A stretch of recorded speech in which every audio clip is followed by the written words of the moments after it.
भारत के सभी धर्मों में शरद पूर्णिमा का विशेष महत्व है।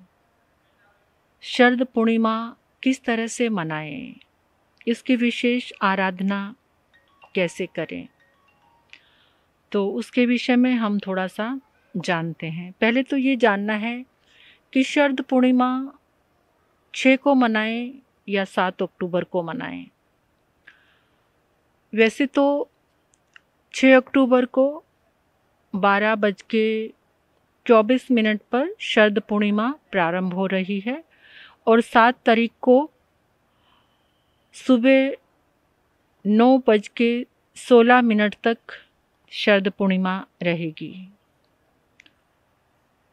तो इसकी आराधना कैसे करें, क्योंकि ये साल भर में एक ही पूर्णिमा है जिसके नाम साथ लगा शरद पूर्णिमा। शरद ऋतु की ये पूर्णिमा कितनी विशेष महत्वपूर्ण है। कहते हैं कि इस रात्रि में चांद से अमृत झरता है। जो चंद्रमा की किरणें इतनी शक्तिशाली होती हैं, इतनी पावरफुल होती हैं कि वो अमृत का काम करती हैं और उससे बहुत सारी साधनाएं सिद्ध होती हैं। शारीरिक, दैहिक, मानसिक और आत्मिक दृष्टि से भिन्न भिन्न दृष्टिकोण से इसका बहुत महत्व है। क्योंकि शरद पूर्णिमा की जो रात है, चंद्रमा एकदम बलवान है, पूरा शक्तिशाली। इतनी शक्ति चंद्रमा के पास कभी भी नहीं होती जितनी शरद पूर्णिमा को होती है। क्योंकि उस दिन चंद्रमा वैसे पृथ्वी के बहुत नज़दीक होता है और ज्योतिष शास्त्र की दृष्टि से सोचा जाए तो चंद्र यानी मन। अब मन शक्तिशाली हो गया तो सब कुछ अच्छा है, मन अच्छा तो सब कुछ अच्छा है। और आज का युग जो है वो टेक्नोलॉजी का है। इस टेक्नोलॉजी के युग में जितनी टेक्नोलॉजी बढ़ रही है उतनी ही बुद्धि बिगड़ रही है। बुद्धि बिगड़ रही है, मानसिक प्रॉब्लम्स आ रहे हैं, क्योंकि लोग बुद्धि का दुरुपयोग बहुत कर रहे हैं। टेक्नोलॉजी के इस युग में जितना बुद्धि का सदुपयोग करना चाहिए था, इतनी चीजें बढ़ रही हैं तो बुद्धि का दुरुपयोग बहुत ज्यादा कर रहे हैं। मन में शांति रहे, समाधि रहे, निर्मलता के लिए ये रात्रि बहुत फायदेमंद है। और जिनकी कुंडली में जैसे चंद्रमा निर्बल है, कमजोर है, तो उनको बहुत विचार आते हैं, मानसिक तनाव रहता है, तकलीफ़ें रहती हैं, बात बात पे गुस्सा आता है, तो ये रात्रि उनके लिए बहुत महत्वपूर्ण है। उनको ओम ह्रीं श्रीं नमो ह्रीहंताणं का जाप करना चाहिए, बहुत काम करेगा। कम से कम 1 माला तो करनी चाहिए। इस रात्रि में एक और फायदा आप लोगों को हो सकता है, सभी को, हम सभी को इसके लिए जागरूक होना चाहिए। इस मंत्र के जाप करने से, कौन सा मंत्र? ओम ह्रीं अर्हं श्री चंद्र प्रभु स्वामी ने नमः। ओम ह्रीं अर्हं श्री चंद्र प्रभु स्वामी ने नमः। जिनका चंद्र ग्रह खराब है, उसके रिजल्ट अच्छे नहीं आ रहे हैं, तो उनको भी इसमें राहत मिलेगी। चलिए जानते हैं कि इस रात्रि के दरमियान हमें कैसी कैसी साधना करनी चाहिए, कौन सी आराधना करनी चाहिए और किस तरह से हमें इस रात्रि का सदुपयोग करना चाहिए। तो इस दिन सबसे ज़्यादा ज्ञान की देवी सरस्वती माता, भगवती माँ सरस्वती, जो ज्ञान की अधिष्ठात्री है, सद्बुद्धि की देने वाली है। श्रद्धा से माता सरस्वती देवी की जो आराधना करता है तो माँ भगवती सरस्वती की उसके ऊपर बहुत कृपा होती है। जिसको जैसे पढ़ने में तकलीफ आती है, जिसको याद नहीं रहता, जिसको ज्ञान का बोध नहीं हो रहा, इस दिन आराधना करने से, जैसे किसी को बोलने में भी तकलीफ आती है, जिसकी वॉइस क्लियर नहीं है, जो कंटिन्यू अच्छे से कॉन्फिडेंस से बोल नहीं पाते हैं, और जिनको खूब पढ़ना है, आगे बढ़ना है, अच्छे मार्क्स लेकर आने हैं, अच्छे जॉब चाहिए या आत्मा के विकास के लिए, क्योंकि ज्ञान के साथ ही आगे बढ़ा जा सकता है, तो जिनको सुंदर परिणाम लेने हैं उनको शरद पूर्णिमा की रात्रि में चांद का प्रकाश जितना हो सके, चंद्रमा की किरणें अपने ऊपर लेनी है, यानी चंद्रमा की चांदनी में बैठना है और बैठ करके सरस्वती माता की आराधना करनी है। ओम ऐं नमः, एक मंत्र ये है, ओम ह्रीं सरस्वतये नमः, ओम ह्रीं श्रीं नमो नारायणस्य, ओम ऐं नमः, ओम ह्रीं सरस्वतये नमः, ओम ह्रीं श्रीं नमो नारायणस्य। इन तीनों मंत्रों में से कोई भी एक एक माला अगर तीनों की करे तो बहुत अच्छा रहेगा। तो चंद्रमा की चांदनी में बैठकर कम से कम इन मंत्रों की जितना ज़्यादा हो सके आप जाप करें, नहीं तो एक एक माला तो जरूर करें। एकाग्रता से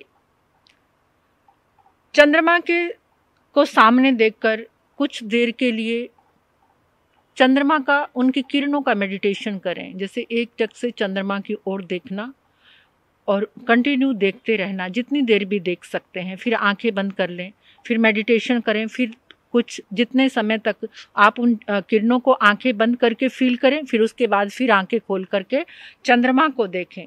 इस तरह से करने से सरस्वती माता की कृपा आपको अवश्य ही प्राप्त करे होगी।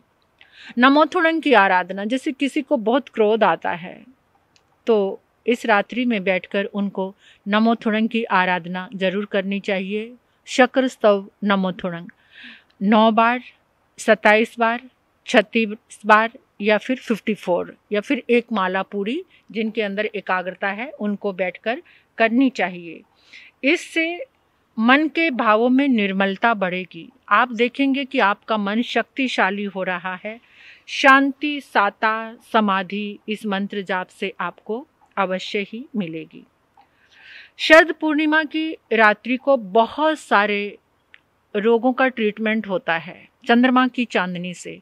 जैसे ही चांद की किरणें हमारे ऊपर गिरती हैं, जैसे किसी को स्किन की प्रॉब्लम है, जिस किसी को बहुत गर्मी लगती है, तो वो सारी जैसे स्किन की प्रॉब्लम्स हैं, तो चंद्रमा की किरणों को अपने ऊपर लेना, उसमें बैठना या उसी में वहीं पर सो जाना। पूरी रात भर चंद्रमा की किरणें आपके शरीर पर आ रही हैं, रोम रोम में पहुंच रही हैं। तो जितने भी, जिसको बहुत तेज गर्मी लगती है, हर समय गर्मी से परेशान है, या खुजली, दाद, जो भी स्किन की प्रॉब्लम्स हैं, सोराइसिस, इसमें राहत मिलेगी। ऐसा भी कर सकते हैं, जैसे जो खड़ी शक्कर होती है, जो मोटे वाली शक्कर होती है जिसमें धागा होता है, वो खड़ी शक्कर अगर आप चांद की चांदनी में रखते हैं और रात जैसे ही चांद निकला आपने वो खड़ी शक्कर वहाँ पर रख दी और पूरी रात्रि में मतलब वो किरणें उस पर गिरती जा रही, गिरती पूरी, अगले दिन सुबह सूर्य उदय के समय वहाँ से उस शक्कर को उठाना है। खीर भी बनाकर रखते हैं, खीर के अंदर भी चंद्रमा की चांदनी जाती है, उसे चलने से या पतले कपड़े से ढककर रख सकते हैं। उससे मतलब उस चंद्रमा में रखी गई जैसे वो खड़ी शक्कर है या खीर है, जैसे आँखों की रोशनी के लिए भी वो बहुत अच्छी होती है। तो आँखों में रोशनी बढ़ती है उसको ग्रहण करने से। अगर आप लोगों के पास ऐसी पॉसिबिलिटी है तो ये कार्य आप ज़रूर करें। चश्मे के नंबर में भी या वो स्टिल हो जाएगा, आगे नहीं बढ़ेगा और कम भी हो सकता है। तो जितना हो सकता है इस रात्रि का हमें ज़्यादा से ज़्यादा लाभ लेना चाहिए। पहले तो ऐसे भी करवाते थे हमें, जैसे सुई में धागा पिरोना चंद्रमा की चांदनी में, मतलब वो चांदनी उस दिन उसमें कुछ तीव्रता होती है। और पूर्णिमा से ये शरद पूर्णिमा की जो चांदनी वो बहुत खिली होती है, उसमें प्रकाश भी ज़्यादा होता है, बहुत ज़्यादा प्रकाश होता है। तो जैसे अन्नापूर्वी है, अन्नापूर्वी का पाठ भी हम उसमें कर सकते हैं। तो ये साधना करने से, और एक और बात है कि जिनको श्वास की तकलीफ है, जैसे दमे का रोग है, तो उनको भी एक प्रयोग करना चाहिए चंद्रमा की चांदनी में बैठकर। कैसे कि जैसे अपने अंगूठे से अपनी राइट वाली नासिका को ऐसे बंद करें और लेफ्ट वाली नासिका से श्वास लेना और छोड़ना, श्वास लेना और छोड़ना। इस प्रयोग को कुछ समय तक करते हैं तो उससे जो श्वास की प्रॉब्लम है या दमे की प्रॉब्लम है वो कम हो सकती है। इस प्रयोग को हमें करना चाहिए। जैसे मानसिक शारीरिक स्वास्थ्य जिनको भी अच्छा चाहिए तो सभी लोग इस रात्रि का खूब खूब लाभ उठाएंगे।